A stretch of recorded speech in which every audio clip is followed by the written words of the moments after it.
আমরা রাত্রির 12টার সময় এখন কোথায় আছি মাম্মা?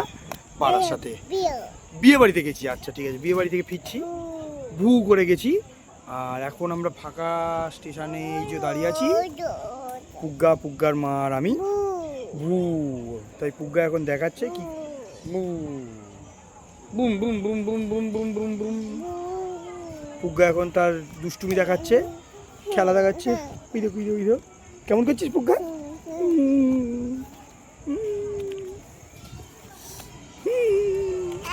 এই কি হলো পুগ্গা? দুষ্টি হচ্ছে পুগ্গা, পাপার সাথে দুষ্টুমি করছো তুমি? দুষ্টুমি করছো না তোমার? না না, পুগ্গা এখন খুব খেলতে ব্যস্ত, হাওয়া খেতেও ব্যস্ত। পুগ্গা হাওয়া খাচ্ছে, খুব হাওয়া খাচ্ছে, খুব হাওয়া খাচ্ছে। ওরে বাবা, ওরে বাবা, এত হাওয়া, এত হাওয়া। পুগ্গার চোখে ঘুম নেই, তাই তো Pugga? Bye bye, bye bye Hampi. এই